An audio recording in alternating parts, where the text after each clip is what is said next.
Assalamualaikum warahmatullahi wabarakatuh. Yang terhormat pimpinan Komisi 3 DPR RI, yang terhormat para anggota Komisi 3 DPR RI yang berhadir, baik secara fisik maupun secara virtual. Yang kami hormati calon Hakim Agung Kamar Pidana, atas nama Bapak Suradi SH SOS MH, serta hadirin yang kami muliakan. Pertama-tama marilah kita memanjatkan puji syukur kehadirat Allah Subhanahu wa Ta'ala atas karena perkenannya jualah kita hari ini dapat melaksanakan dan menghadiri uji kelayakan calon Hakim Agung tahun 2021 secara fisik maupun secara virtual pada hari Senin tanggal 20 September 2021 dalam keadaan sehat walafiat. Itu perkenankan kami membuka rapat uji kelayakan calon Hakim Agung ini dan rapat dinyatakan terbuka untuk umum. Kami menyampaikan terima kasih kepada Bapak Suradi SH SOS MH dalam hal ini sebagai calon Hakim Agung Kamar Pidana atas kesediaannya memenuhi undangan kami. Sebelum dimulai uji kelayakan calon Hakim Agung, pimpinan menyampaikan beberapa hal sebagai berikut. 1. Alokasi waktu uji kepatutan dan kelayakan fit and proper test calon Hakim Agung paling lama 60 menit, termasuk 10 menit yang digunakan untuk menyampaikan pokok-pokok makalah. Kedua, pertanyaan diajukan oleh masing-masing fraksi calon Hakim Agung paling lama 3 menit yang pelaksanaannya diatur oleh pimpinan rapat. Ketiga, setelah selesai pelaksanaan proses uji kelayakan ini, calon Hakim Agung diminta menandatangani surat pernyataan yang telah disiapkan oleh Komisi 3 DPR RI. Demikian pengantar kami, dan untuk mempersingkat waktu, kesempatan selanjutnya kami serahkan kepada calon Hakim Agung untuk menyampaikan pokok-pokok makalahnya paling lama 10 menit. Mari Pak, kami persilahkan. Mohon maaf, saya buka masker biar suaranya lebih jelas. Ya. Assalamualaikum warahmatullahi wabarakatuh. Selamat sore, salam sejahtera untuk kita semua. Yang kami hormati pimpinan Komisi 3 dan seluruh anggota yang berbahagia. Perkenankan saya untuk menyampaikan makalah yang kemarin diberikan pada hari Jumat. Jadi makalah itu karena kita terima waktu itu juga baru mendadak ya. Mohon maaf isinya mungkin masih jauh dari sempurna. Namun begitu setelah saya baca-baca di rumah, kita adakan ralat sedikit biar lebih sinkron sedikit dengan makalahnya. Ralatnya pada halaman 2 pada subjudul A, di atas subjudul perlindungan terhadap privasi ditambahkan subjudul nomor 1, urgensi penegak hukum diberikan hak melakukan penyadapan. Ralat yang nomor 2 di halaman 2 juga di alinea nomor 3 dan alinea nomor 4 disisipkan dalam hukum internasional menurut Bagirmanan yang dikutip sebagaimana oleh Ian Kristianto, hak privasi diatur dalam instrumen hukum pasal 12 Universal Declaration of Human Rights. Tidak seorang pun boleh diancam, diganggu secara sewenang-wenang atas kehidupan pribadi, keluarga, rumah, dan koresponden. Juga tidak seorang pun dapat diserang kehormatan dan nama baiknya. Pasal 17 ICCPR 1. Tidak seorang pun boleh diganggu secara sewenang-wenang atas secara melawan hukum atas kehidupan pribadi, keluarga, rumah, dan korespondensi. Juga tidak seorang pun boleh diserang secara melawan hukum, kehormatan, dan nama baiknya. Ayat 2-nya, setiap orang berhak mendapatkan perlindungan hukum dari gangguan atau serangan tersebut. Dan selanjutnya di kolom bawah ditambahkan catatan kaki Ian Kristianto, tindakan penyadapan ditinjau dari perspektif hukum pidana. Jurnal Hukum Prioris nomor volume 2 tahun 2016 halaman 92. Selanjutnya ralat nomor 3 halaman 2 juga dalam subjudul A ditambahkan dalam Undang-Undang Dasar 1945 dan dalam pasal 28G junto pasal 28C ayat 2 ditegaskan bahwa setiap orang berhak atas perlindungan pribadi, keluarga, kehormatan, martabat, dan harta benda di bawah kekuasaannya, serta berhak atas rasa aman dan perlindungan dari ancaman ketakutan, berbuat atau tidak berbuat yang merupakan hak asasi. Segala hak yang menjalankan hak dan kekerasan seorang harus ditentukan oleh undang-undang.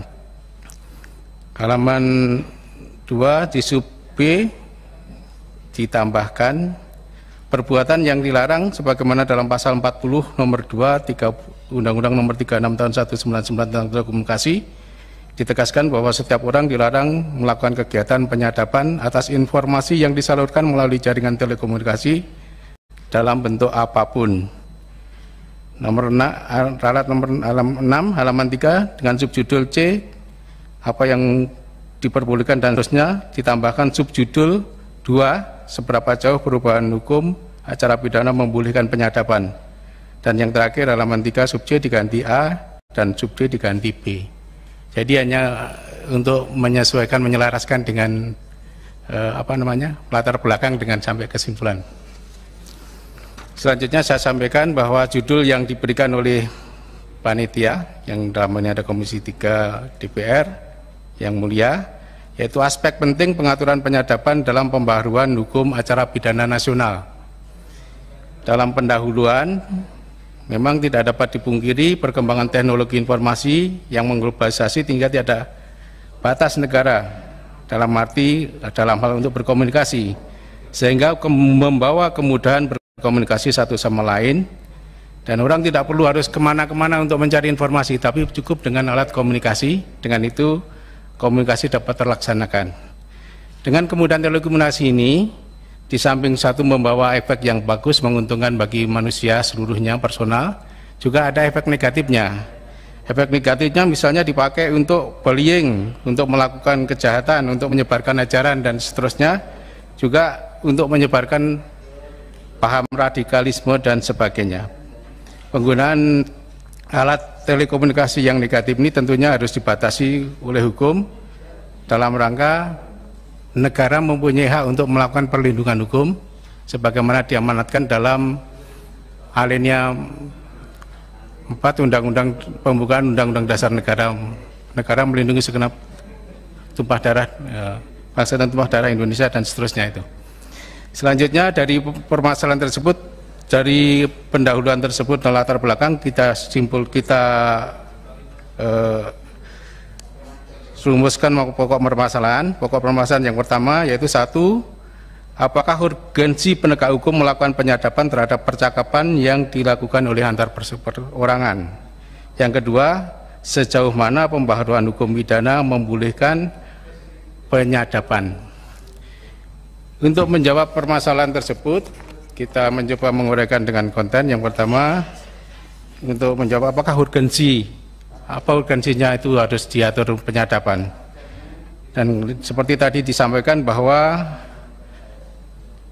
komunikasi adalah kebutuhan setiap orang, komunikasi tidak boleh diintersepsi atau disadap, karena hak itu merupakan hak yang dilindungi dan tidak semestinya setiap orang, bahkan aparat penegak hukum, mengetahui pembicaraan antar personal, apalagi pembicaraan yang sifatnya sangat pribadi, kecuali pembicaraan tersebut memang bersifat publik. Seorang yang tanpa hak melakukan penyadapan kecakapan pribadi sudah tentu melanggar hak asasi manusia.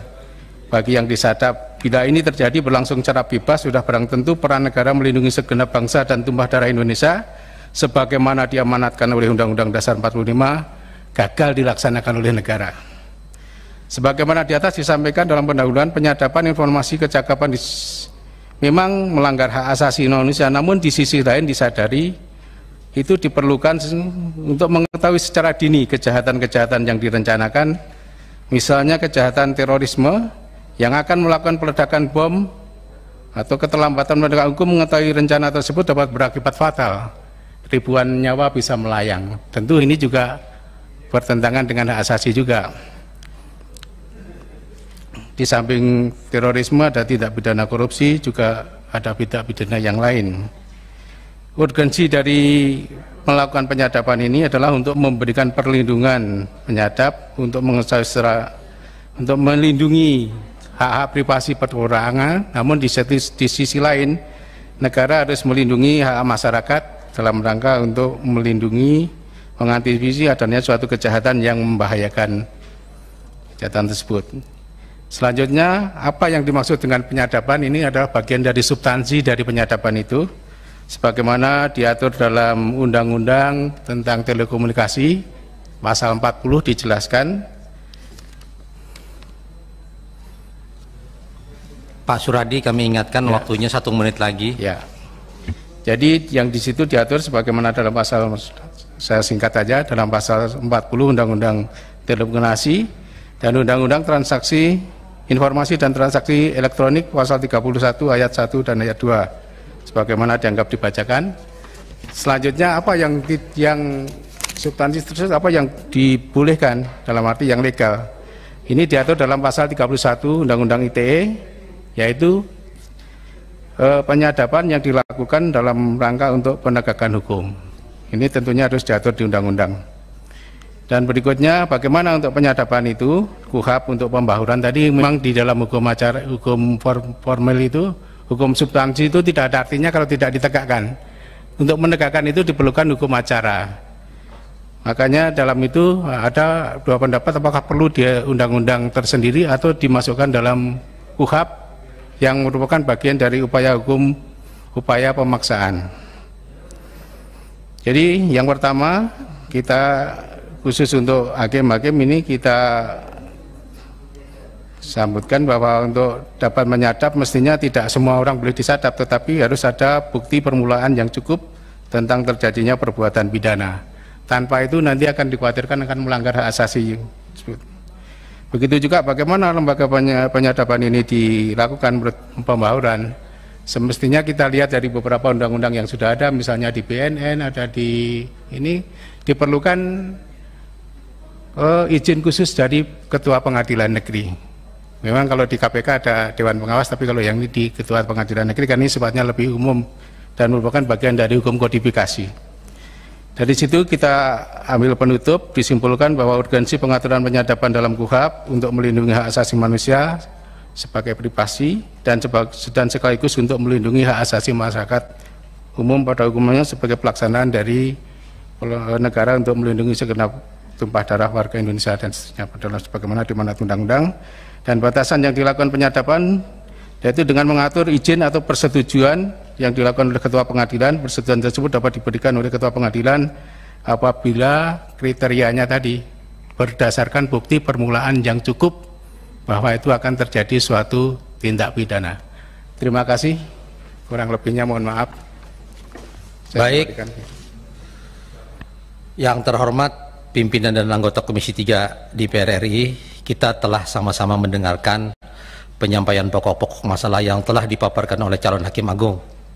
Selanjutnya, untuk pendalaman kami persilahkan kepada para anggota untuk menyampaikan. Kami mulai dengan fraksi P3.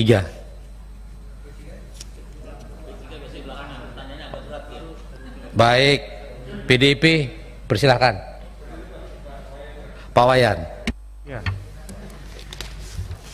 Ya, saya langsung saja. Pak Suradi, 29 tahun menjadi hakim. Saudara banyak membahas pro dan kontra hukuman mati. Tapi catatan yang saya lihat bolak-balik, tak sekalipun saudara menjatuhkan hukuman mati. Bisa jadi karena kasusnya yang berat tidak ada. Tapi saudara juga setuju hukuman mati bersyarat. Syarat-syarat tertentu baru saudara setuju. Tapi arah saya bukan pada syarat. Pertanyaan saya adalah,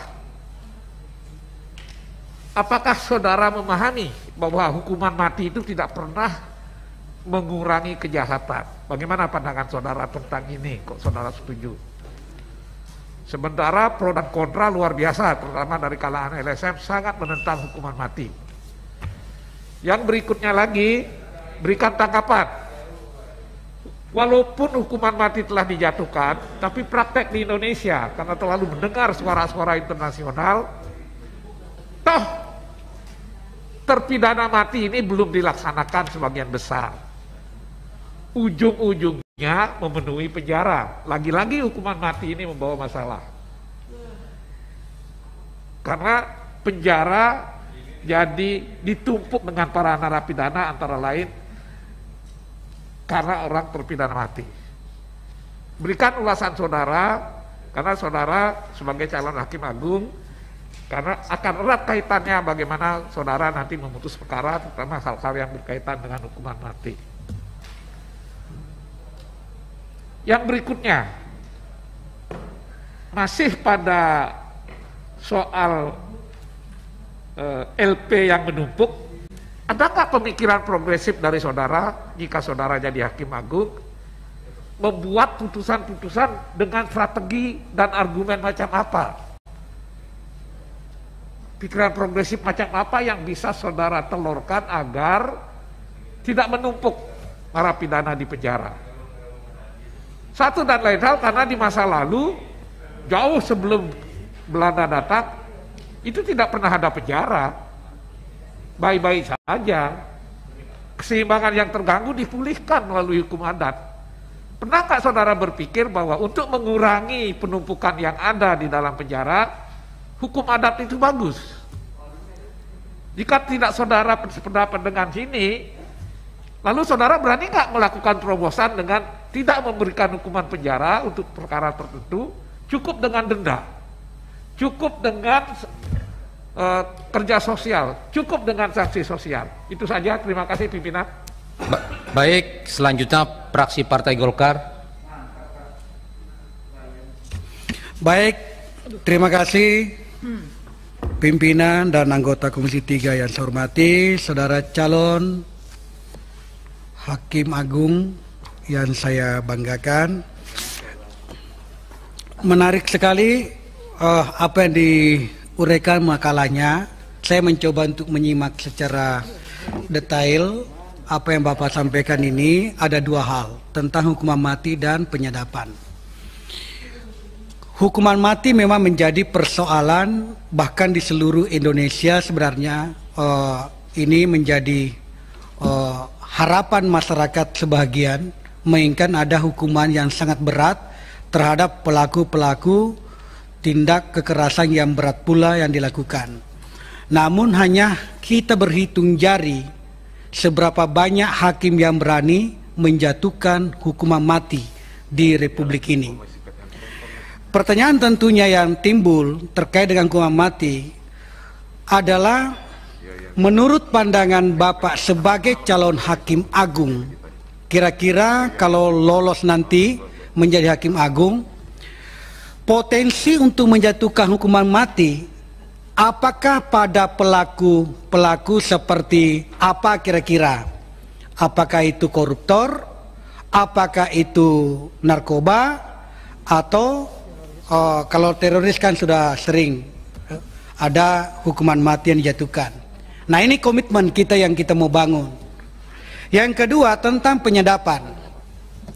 Penyadapan seperti yang kita ketahui, saudara calon hakim, kita belum pernah melihat di dalam tuntutan atau menjatuhkan putusan terhadap terdakwa mempertimbangkan hasil penyadapan sehingga ditemukan intelektual dada dalam sebuah problem yang dipermasalahkan di pengadilan.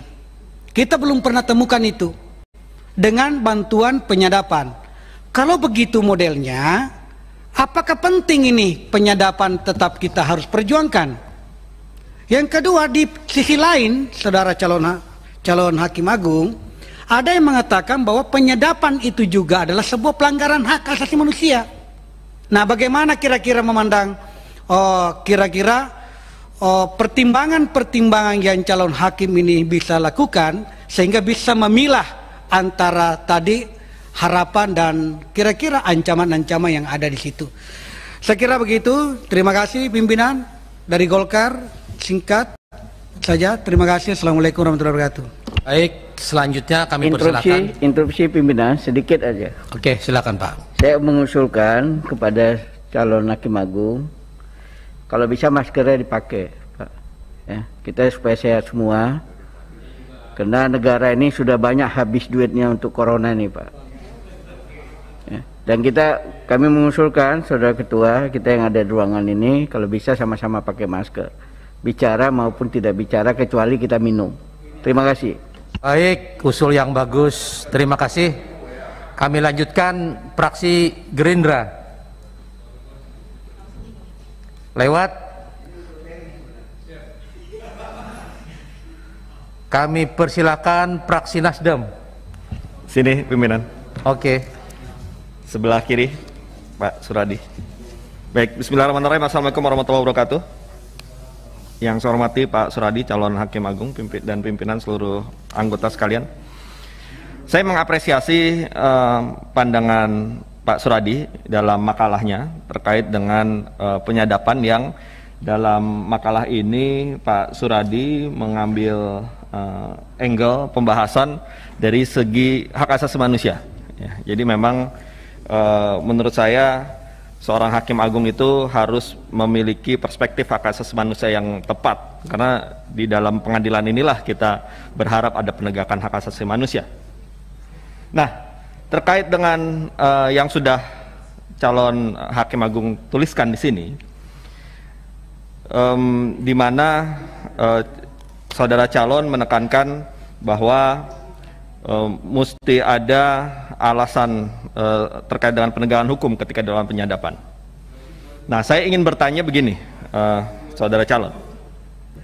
Ketika saudara calon menangani kasus yang di dalamnya ada penyadapannya, kemudian dalam proses perkara tersebut ternyata ada beberapa muatan-muatan hasil penyadapan itu yang tidak terkait dengan perkara, yang kalau kemudian terbuka di dalam putusan nanti dikutip misalnya, ya, maka itu bisa melanggar hak yang bersangkutan sebagai terdakwa, hak asasi, hak privasinya, misalnya berhubungan dengan keluarganya atau macam-macam lah, yang tidak relevan dengan perkara.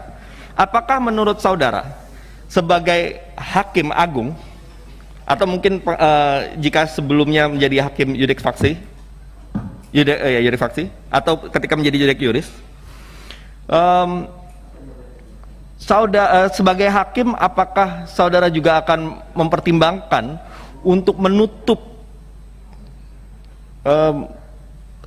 hasil sadapan yang tidak relevan tersebut, ya, yang dapat berpotensi untuk melanggar hak asasi terdakwa? Apakah itu mungkin juga menurut saudara bisa dilakukan oleh hakim, atau semestinya dilakukan oleh hakim dalam rangka hakim juga punya peran untuk melindungi hak asasi seseorang? Itu yang pertama. Yang kedua, saya juga berharap pandangan soal hak asasi manusia terkait dengan hak privasi ini juga ada di dalam pandangan saudara terkait dengan hukuman mati yang tadi sudah ditanyakan oleh rekan-rekan saya yang lain.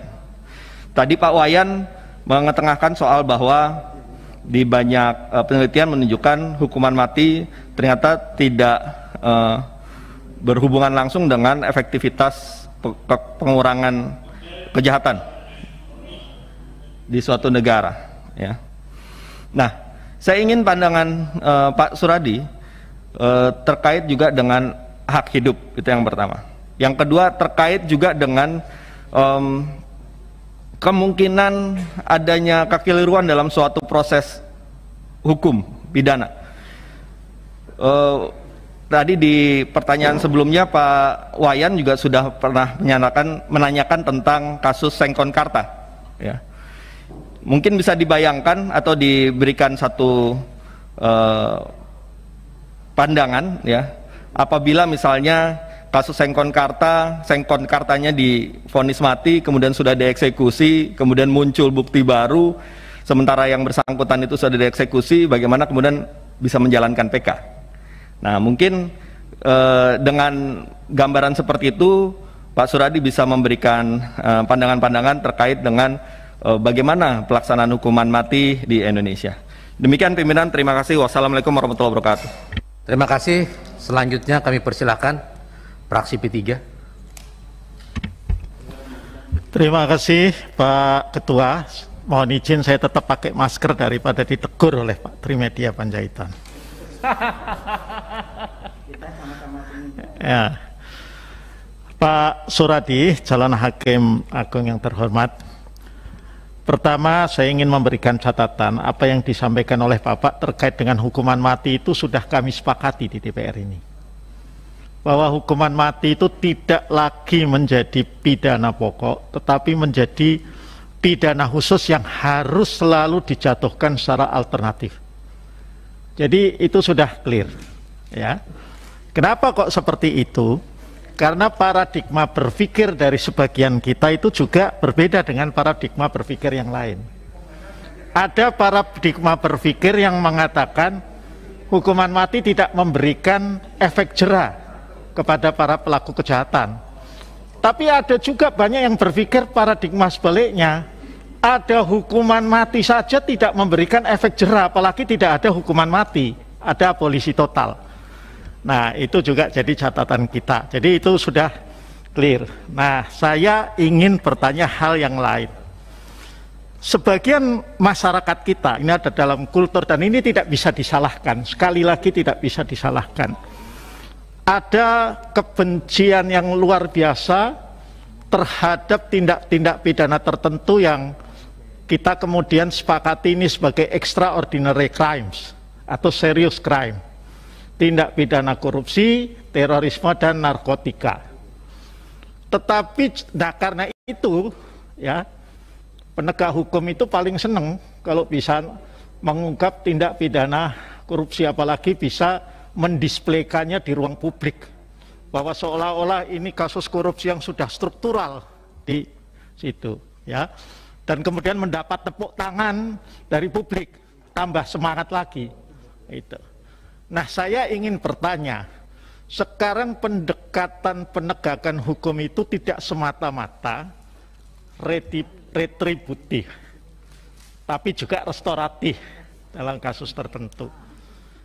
Karena itu kalau di Amerika misalnya, ya, ada pendekatan juga penegakan hukum yang memperhitungkan economic analysis of law. Ya, artinya melihat itu juga analisa ekonominya dari hukum maupun penegakan hukum. Saya ingin bertanya kepada Bapak, ya, untuk kasus-kasus korupsi yang kecil-kecil gitu ya, itu kan misalnya kasus korupsinya katakanlah DPRD Tulungagung itu, urusannya cuma 20-30 juta aja Pak, dari 44 anggota DPRD itu diangkut 40 orang ke Jakarta gitu ya. Ya. Dan itu tentu disorot publik itu sebagai sebuah keberhasilan bahwa seolah-olah dengan memproses hukum dan memenjarakan 40 dari 44 anggota DPRD ini adalah sebuah bentuk keberhasilan pemberantasan korupsi. Menurut hemat Bapak, apakah pendekatan seperti itu masih tepat dan pas untuk ke depan? Saya nggak ingin menangisi yang ke belakang lah.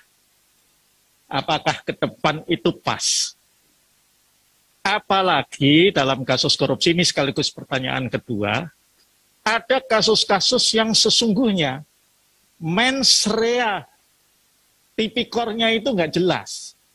Lebih misalnya merupakan hal-hal yang sifatnya malah administrasi. Nah, saya ingin minta pandangan Bapak terkait dengan hal itu. Karena ini akan saya kira perlu juga kita di Komisi 3 kalau nanti revisi Undang-Undang Tipikor mengkaji hal-hal seperti ini. Terima kasih Pak Ketua, itu saja pertanyaan saya. Baik, Pak Arsul. Selanjutnya kami persilahkan fraksi PKS. Pak Nasir. Ada, silakan. Pimpinan, teman-teman sekalian, dan saudara calon hakim agung, saya tertarik dengan tulisan saudara calon karena memang juga dipertanyakan oleh teman-teman. Pada dasarnya bahwa seorang tanpa hak melakukan penyadapan atas percakapan pribadi sudah tentu melanggar hak asasi manusia. Itu sepakat sekali gitu ya. Nah, jadi saya lebih sebagai praktisi di lapangan gitu ya. Menarik sekali pernah menjadi praktisi di lapangan. Jelas dinyatakan bahwa memiliki bukti permulaan yang cukup. Nah, inilah saya ingin mendapatkan gambaran dari pengalaman calon selama ini bukti permulaan yang cukup itu pertimbangan seperti apa gitu ya. Terus yang kedua, emang ini sedang berjalan tentang RUU penyadapan, menarik sekali hal-hal yang berhubungan dengan izin atau tidak izin pengadilan atau mungkin izin dari dalam lembaga itu sendiri. Saya ingin pendapat pribadi saja gitu. Pertimbangan apa baiknya kalau pengadilan dan apa baiknya kalau di lembaga itu sendiri. Itu pertanyaan saya. Terima kasih pimpinan. Terima kasih Pak Adang. Selanjutnya kami persilakan fraksi PKB lewat fraksi Partai Demokrat.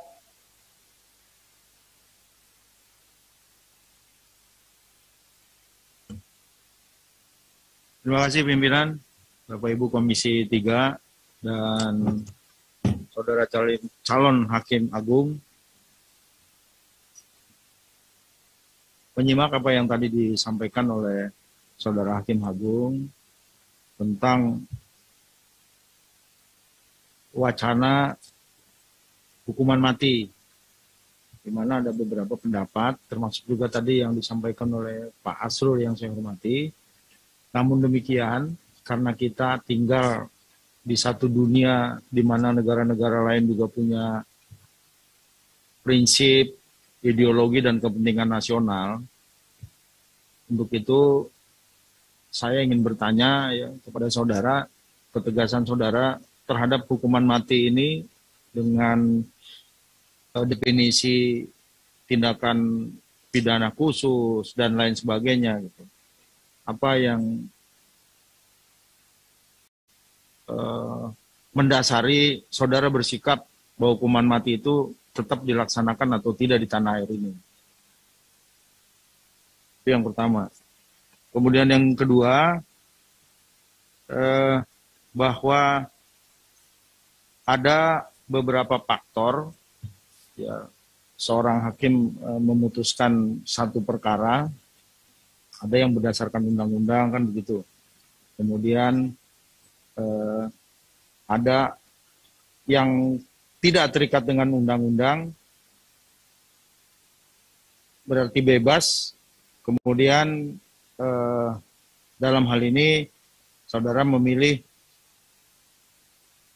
bahwa hakim bertindak bebas namun terikat dengan undang-undang.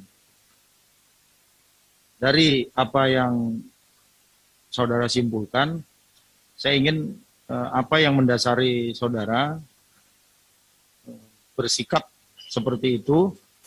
Apakah melihat memang hakim di Indonesia harus bertindak ideal seperti itu, atau memang ini merupakan sikap pribadi dari saudara? Karena meskipun hakim bebas, merdeka, ya independen, tapi sebagai manusia ada prinsip-prinsip yang dibawa. Namun saya berharap bahwa para hakim tetap bekerja berdasarkan undang-undang yang ada. Kemudian yang berikutnya, ini hal sepele, tapi justru dari hal ini saya ke depan meragukan atas keputusan-keputusan yang saudara calon Hakim Agung ini, ya Pak Suradi, lakukan. Misalnya, ini sepele Pak, ya Bapak dalam menulis makalahnya ini banyak ketidaksinkronan baik dalam sisi bahasa, kata-kata maksud saya, ya banyak di sini ditemukan bahwa Bapak menulis tidak sesuai dengan ejaan Indonesia yang disempurnakan, bahasa Indonesia yang disempurnakan. Kemudian banyak juga dalam hal penulisan-penulisan itu tidak diteliti sehingga mengakibatkan kata yang tidak sinkron dengan apa yang dimaksud gitu. Misalnya tentang hukum menjadi hukum kan gitu ya. Termakin saya khawatir menjadi makan gitu Pak. Bukan nanti takutnya menjadi bokin gitu. Jadi menurut saya hal-hal yang sepele ini justru membuat saya ragu gitu jika Bapak nanti memutuskan satu perkara, tapi dilihat dari tulisan ini Bapak seperti terburu-buru. Beda dengan para calon yang lain yang menulisnya itu meskipun mungkin antar kalimat kadang-kadang tidak ada korelasinya, tapi dalam sisi baca ejaan bahasa Indonesia yang disempurnakan, mereka betul gitu Pak menulisnya. Saya kira itu pimpinan yang dapat saya sampaikan. Terima kasih. Baik, Pak Suradi, Bapak punya waktu 15 menit. Pimpinan, boleh menambahkan? Boleh, barang silakan, 1-2 menit. Boleh, silakan. Terima kasih Ketua, yang saya hormati pimpinan dan juga anggota Komisi 3, Pak Suradi yang saya hormati. Tadi saya mendengar penjelasan Bapak yang menarik menurut saya berkaitan dengan penyadapan yang dianggap melanggar HAM. Ya. Apalagi kalau dalam penyadapan itu yang disadap itu adalah urusan-urusan pribadi. Saya ingin tanya Pak, definisi urusan pribadi itu apa Pak? Bagaimana kalau urusan pribadi itu adanya di tengah-tengah urusan nggak pribadi Pak? Nah, apakah harus dipotong itu? Karena di pengadilan tidak bisa Pak. Data sadapan itu tidak boleh dipotong. Jadi kalau misalnya ada, apalagi teroris ya, tadi Pak sebut, negara juga harus diberi ruang untuk mengetahui kejahatan-kejahatan yang luar biasa seperti teroris, juga korupsi Pak. Jadi pertanyaan saya itu yang pertama, yang kedua soal izin Pak. Tadi Bapak agak salah tadi saya lihat bahwa KPK sekarang kalau nyadap izin Dewas ya, itu putusan MK sudah dibatalkan Pak. Jadi tidak perlu izin Dewas ya, tapi cukup pimpinan KPK saja. Pertanyaan saya bukan ke situ, tetapi harus izin kemana Pak untuk melindungi itu? Setiap penegak hukum melakukan penyadapan itu harus izinnya kemana? Tadi Bapak menyebut bahwa izinnya ke pengadilan gitu ya. Pertanyaan saya, kalau hakim yang disadap, kalau hakim agungnya, hakim agung kan manusia juga Pak, kan bisa juga dia melakukan kejahatan-kejahatan yang luar biasa. Benar nggak Pak? Saya benar ya. Jadi kalau hakimnya yang mau disadap, terus izinnya harus kemana Pak? Nah, ini kebetulan Komisi 3 ini sedang membahas tentang RUU penyadapan. Mungkin pikiran-pikiran Pak Suradi itu bisa memberikan masukan dalam kaitan dengan RUU penyadapan. Terima kasih Ketua. Assalamualaikum warahmatullahi wabarakatuh. Baik, sebelum Pak Suradi, saya kasih saudara saya Habib Abu Bakar 1 menit. Baik sekali Ketua kita ini. Makasih Pak Ketua, Pak calon hakim yang saya hormati. Makalah saudara membahas mengenai penyadapan ya Pak dalam penegakan hukum. Hampir sama pertanyaannya tetapi agak berbeda. Pada kesimpulannya saudara menyampaikan bahwa urgensi penyadapan dalam KUHP ya adalah untuk melindungi hak asasi manusia. Itu yang Bapak sampaikan. Kesimpulan lainnya adalah boleh atau tidaknya suatu penyadapan dilakukan dengan mengatur perizinan melalui persetujuan Ketua Pengadilan Negeri. Yang kemudian jadi pertanyaan dan kesimpulan ini adalah apakah memang Pak, apakah memang mekanisme perizinan penyadapan melalui Pengadilan Negeri ini akan dapat menjamin perlindungan HAM? Dapat dijamin memang kalau dari Pengadilan Negeri? Atau adakah instrumen lain Pak yang seharusnya diatur agar bisa ada jaminan perlindungan HAM? Mungkin Bapak bisa menjelaskan nanti sebagai mungkin teori yang Bapak akan sampaikan. Kemudian rumusan masalah saudara yang kedua sepertinya belum terjawab Pak. Pada rumusan masalahnya Anda menanyakan seberapa jauh penyadapan ini diperbolehkan. Ya, ini hampir sama dengan JB tadi nih ya. Tolong diuraikan penyadapan ini sejauh mana diizinkan, apakah ada ukurannya dan sebagainya. Saya pikir sesuai dengan kita ingin membahas undang-undang penyadapan, ini akan mengena. Ya, mungkin gitu Ketua. Terima kasih. Assalamualaikum warahmatullahi wabarakatuh. Pak Suradi, silahkan Bapak punya waktu 15 menit. Terima kasih. Lanjut. Baik, terima kasih. Saya coba untuk menjawab pertanyaannya. Ini saling berkait-kait ya. Mungkin kalau untuk pidana mati, Ya, kalau untuk pidana mati mungkin saya jawab ini sekaligus menjawab beberapa persoalan yang ditanyakan. Jadi tadi dikatakan bahwa pidana mati di dalam ini sebagai dikeluarkan dari hukum tindak pidana pokok sebagaimana kalau dulu diatur dalam pasal 10 KUHP, nanti ke depan sebagai peraturan yang sifatnya khusus. Jadi tidak masuk lagi di pasal 10 itu. Namun begitu, apakah pidana mati ini masih perlu apa tidak? Kalau menurut saya pribadi ya, saya sebagai hakim, bahwa di irah-irah putusan itu kan selalu demi keadilan berdasarkan ketuhanan yang Maha Esa. Ini tidak sembarangan. Kata demi keadilan berdasarkan ketuhanan yang Maha Esa ini artinya setiap putusan kita, selain dipertanggungjawabkan pada masyarakat atau sebagai negara, juga harus dipertanggungjawabkan kepada Tuhan yang Maha Kuasa. Nah, kita mempunyai keyakinan, karena ini memang kalau dalam hukum Islam ada diatur dalam surat Al-Baqarah ya. Kalau yang di agama yang lain mungkin saya kurang tahu juga, tapi saya yakin ada juga. Jadi prinsipnya, kapan kita bisa menjatuhkan pidana mati? Kalau saya sendiri, ini harus dilihat dari filosofisnya. Filosofisnya menjatuhkan pidana mati. Pidana mati itu boleh dijatuhkan manakala ada orang yang mati. Orang yang mati itu artinya korban. Kalau dalam agama saya, korban itu mempunyai hak untuk apakah dia mau menuntut balas mati atau memaafkan atau dengan memperoleh diat. Nah, seperti itu.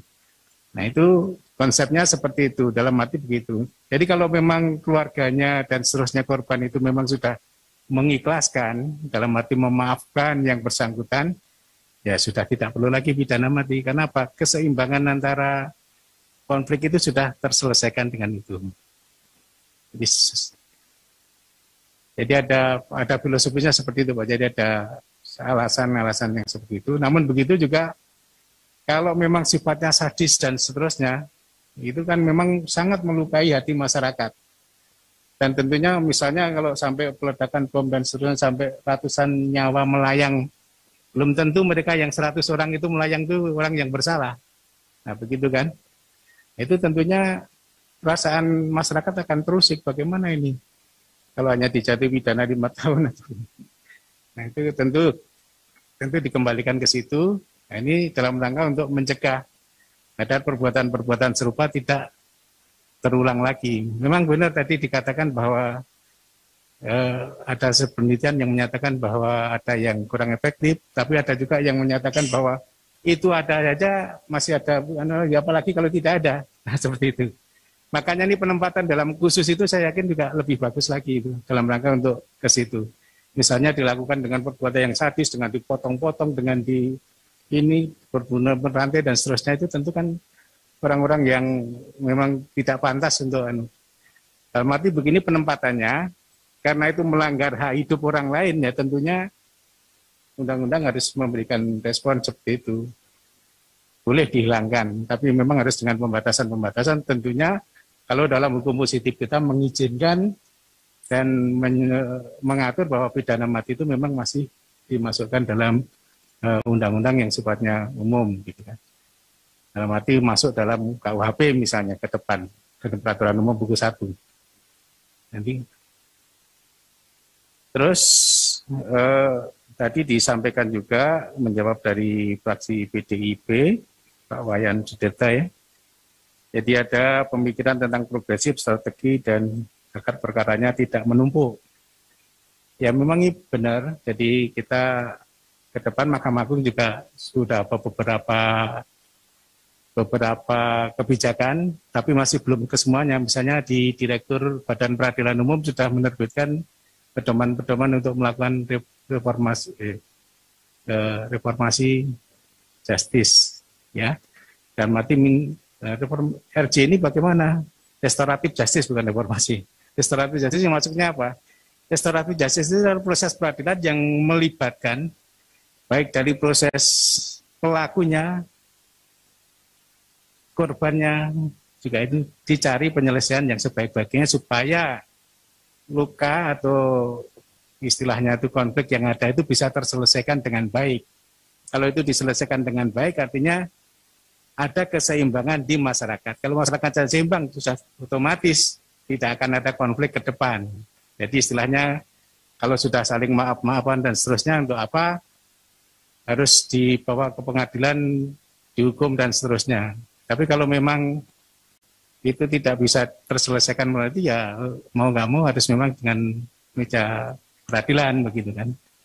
Itu salah satu. Saya setuju Pak Wayan untuk misalnya reformasi RJ itu tadi saya setuju. Restoratif justice bukan reformasi. Memang kalau kita lihat di dalam masyarakat itu memang ada hampir di setiap tempat kita tuh punya local wisdom. Local wisdom itulah nanti sebagai cara penyelesaian. Saya sendiri sudah dari ujung barat sampai dengan setengah ini, ujung timur. Memang kita sering menerapkan dalam beberapa hal ini untuk menyelesaikan perkara-perkara yang kita hadapi itu dengan ini, dengan restoratif itu. Dalam arti misalnya kalau dalam perdata misalnya kan kita kan belum tahu. Ya kita unggulkan dulu mediasi. Salah satu contoh saya pernah memutus setelah memediasi dan berhasil hanya melalui kata-kata ini Pak, kebijakan wisdom lokal, mikul dhuwur mendem jero. Nah misalnya kan gitu kan. Jadi sebagai anak ahli waris itu ya harusnya bisa memikul, dalam arti orang tuanya itu kehormatan itu harus dijaga, jangan sampai yang jelek-jelek nampak dan seterusnya. Akhirnya mereka bisa berdamai dengan situ, saling menangis, bahkan saling melepaskan, aku tidak dikasih pun juga tidak apa dan seterusnya. Nah dari situ itulah kepuasan nanti kita yang sebagai mediator gitu kan senang sekali gitu. Itu salah satu contoh kita menerapkan bagaimana local wisdom atau dengan itu tadi. Juga di pidana untuk mengurangi kapasitas lembaga pemasyarakatan, ini memang ada beberapa perkara-perkara yang itu misalnya kalau memang murni dalam arti narkotika murni itu bahwa pelaku ya mestinya direhabilitasi, ya gitu kan. Kalau murni pelaku loh, tapi kalau dia terlibat dalam penyebaran ya jangan direhabilitasi, itu nanti itu kan harus dipidana yang berat itu. Karena itu menyebabkan orang-orang luka, menyebabkan orang-orang jadi korban. Tapi kalau mereka yang korbannya sendiri, nah itu kalau memang harus dibuktikan, itu ya memang seharusnya direhabilitasi dengan rehabilitasi medis mestinya kan, dan seterusnya. Jadi ya, dengan begitu nanti tidak akan lagi mengulang lagi untuk melakukan konsumsi narkotika. Begitu juga dalam sistem peradilan anak, kita juga mengenal ada diversi.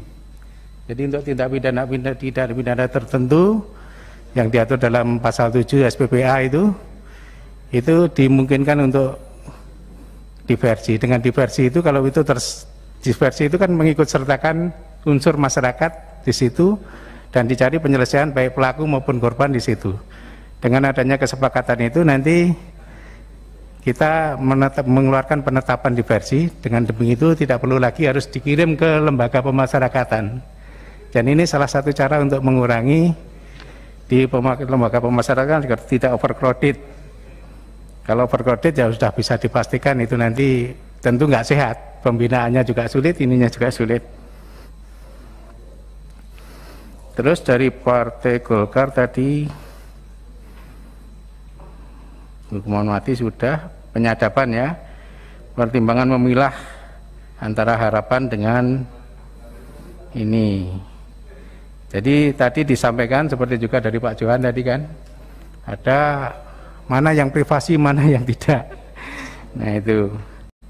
Jadi di situ disampaikan bahwa hasil penyadapan itu kita juga sudah sering kali terutama di Tipikor itu kalau dari KPK kan biasanya sering ada rekaman itu. Tentunya kalau di hakim, kalau putusan ya yang hal-hal yang di luar pelaku itu ya kita tidak sebut. Kecuali ada kaitannya dengan itu, kaitannya dengan tindak pidananya itu sendiri. Kalau di luar itu kan masuk bagian dari privasi orang, jadi jangan Nanti orang terbawa-bawa padahal tidak tahu apa-apa begitu. Jadi itu mestinya masuk di pertimbangan fakta dan di pertimbangan hukumnya. Di situ nanti ya tidak terbawa-bawa. Kalau memang ada kaitannya, kalau memang dia itu sebagai bagian dari itu ya mestinya nanti masuk ke pasal 55. Yaitu ada penyertaan, bisa sebagai pembantu, bisa sebagai pelaku, bisa sebagai turut serta dan seterusnya.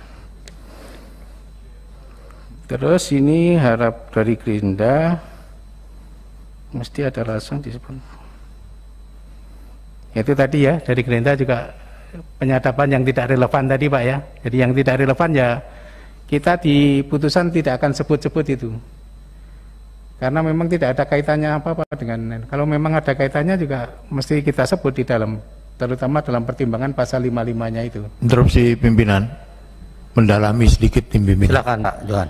Jadi pertanyaannya itu gini Pak, jadi ada sadapan yang kemudian di dalam rentang waktu durasi sadapan itu, sadapan ini tidak alat bukti Pak. Iya. Nah itu apa kemudian harus dipotong yang urusan pribadi itu dalam sadapan? Ini kan di pengadilan Pak. Ya. Nah kalau dipotong kan tidak sah itu, bisa dianggap tidak utuh gitu. Nah itu gimana Pak saya? Kalau dokumennya biar asli seperti itu, karena itu untuk menilai validitas ya. Kalau dokumennya biar seperti itu untuk menilai validitas, dalam arti validitas data. Valid itu memang diperoleh dengan cara yang menurut hukum, jadi dibenarkan menurut hukum, jadi tidak ilegal. Kalau ilegal ya mesti tidak mempunyai kekuatan hukum gitu kan. Artinya itu, makanya nanti ke belakangnya, walaupun itu datanya wujudnya data rekaman, itu adalah utuh di situ. Jadi jangan sampai validitasnya diragukan dan seterusnya. Tapi begitu juga nanti di pertimbangan hakim, kalau itu mau diputuskan sebagai bukti petunjuk gitu kan, tentu yang tidak relevan juga tidak akan disebut-sebut dalam pertimbangan. Ya dah, dalam yang tidak relevan tidak akan disebut-sebut dalam fakta maupun dalam pertimbangan, karena itu ya itu hak asasi orang lain tadi. Kalau mereka disebut-sebut di situ padahal sebenarnya tidak ada kaitannya apa-apa dengan tindak pidana yang dilakukan, ya itu kan juga namanya viktimisasi, membuat orang jadi korban. Ya, begitu ya Pak Johan. Bukan itu, maksud saya gini Pak. Dalam persidangan itu kan hakim memutuskan Pak, ini adalah bukti dimasukkan di pengadilan. Iya. Nah di dalam sadapan itu kan tadi Bapak bilang kalau urusan pribadi kan nggak boleh dibuka. Nah masalahnya definisi urusan pribadi yang kedua, dalam durasi sadapan itu ada yang tidak urusan pribadi. Urusan pribadi itu ada di tengah-tengah gitu loh Pak. Nah apakah Bapak, jadi pertanyaan Pak Tobas, berani nggak Bapak di dalam pengadilan itu memutuskan bahwa ini tidak sah sebagai alat bukti gitu? Di persidangan Pak, ini bukan di pertimbangan putusan. Jadi kembali ke situ. Kalau ini kan masalah nanti berkaitan dengan validitas hasil ya, bukti. Bukti itu kan yang mempunyai nilai bukti yang diperoleh mestinya melalui proses pro justisia. Kalau itu sudah ada proses pro justisianya, dalam arti misalnya kalau KPK dulu ada izin dari Dewan Pengawas, kalau tadi sudah dikoreksi tidak perlu lagi dari Dewan, ya itu artinya buktinya sudah bisa sebagai alat bukti di situ, ya, gitu kan? Ini tidak melanggar dari situ karena itu memang bagian dari kepentingan publik yang harus dilindungi. Tetapi hakim dalam nanti harus ujung-ujungnya kan pembuktian itu kan meyakinkan hakim untuk mengambil keputusan. Meyakinkan hakim untuk mengambil keputusan. Kalau hakimnya sudah yakin bahwa yang bersangkutan itu tidak ada kaitannya dengan itu, ya tentunya itu tidak akan disebut-sebut dalam pertimbangan hukum begitu. Suradi, ya. Saya ingatkan waktu tinggal 3 menit.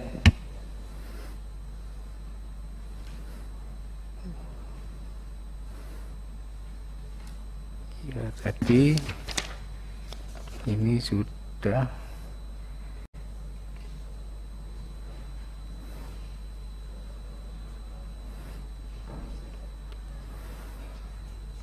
terus ini masalah hak hidup ya. Hak hidup memang di Undang-Undang Dasar 45 pembukaan pasal 28 itu bagian dari hak non derogable, jadi tidak boleh dihilangkan. Begitu juga di pasal 4 Undang-Undang HAM sama itu, jadi tidak boleh dihilangkan. Namun begitu, kalau tadi memang ada pertentangan yang istilahnya tindak pidana tertentu yang sangat menyakitkan masyarakat, misalnya sampai terorisme, sampai bom, sampai ratusan orang meninggal dan seterusnya, itu ya tentunya kalau undang-undang mengizinkan, itu artinya ya kalaupun itu dijatuhi pidana mati dan seterusnya juga tidak melanggar HAM, karena ada yang melegalkan, begitu kan. Terus untuk bukti permulaan yang cukup, ini dari PKS ya, ini mestinya ya mengacu ke pasal 183 KUHP. Di situ ada alat-alat bukti, mulai dari keterangan saksi, mulai dari keterangan ahli, petunjuk, keterangan terdakwa. Nah itulah minimal untuk suatu pembuktian yang cukup itu ya paling enggak 2 alat bukti. Ya, kalau sudah memenuhi 2 alat bukti ya adalah cukup bahwa itu ada dugaan adanya suatu tindak pidana. Nah, kenapa yang izin tadi disampaikan ke pengadilan? Pengadilan tentunya juga mempunyai kriteria mana yang bisa diizinkan, mana yang tidak. Yang tidak diizinkan ya mestinya ya kalau tidak ada kaitannya atau diduga tidak ada sama sekali bukti yang menjurus ke situ ya mestinya tidak diizinkan. Tetapi kalau memang ada dugaan bahwa perbuatan itu tidak dilakukan, sudah dilakukan dengan minimal 2 alat bukti yang cukup, ya tentu ada alasan untuk memberikan izin.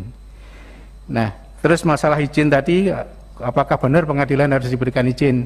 Ini saya hanya ada beberapa undang-undang yang memang harus diizinkan oleh ketua pengadilan, misalnya di terorisme atau di BNN gitu kan. Nah itu di situ kenapa ketua pengadilan bukan hakim hakim pemeriksa pendahuluan? Kalau konsepnya di KUHP kalau tidak salah hakim pemeriksa pendahuluan. Kalau diperiksa pendahuluan memang kalau di kota-kota besar saya yakin nggak masalah. Tetapi kalau di kota-kota yang kecil, ini kan hakim-hakimnya kan baru ditempatkan di situ pertama kali sebagai hakim dan jumlahnya hanya sedikit, saya yakin masih jam terbangnya masih agak kurang. Kalau itu nanti menghadapi berbagai masalah dengan ini kemungkinan agak sulit. Makanya izinnya ke ketua pengadilan. Kalau ketua pengadilannya kan memang sudah teruji, jam terbangnya sudah lebih banyak. Baik Pak Suradi, waktunya sudah habis. Pada rekan-rekan yang belum mendapat jawaban bisa mengambil kesimpulan dari paparan jawaban dan penguasaan masalah oleh yang bersangkutan. Demikian sesi tanya jawab telah selesai. Selanjutnya kami minta kepada calon hakim agung untuk menandatangani surat pernyataan yang telah kami persiapkan. Dipersilakan.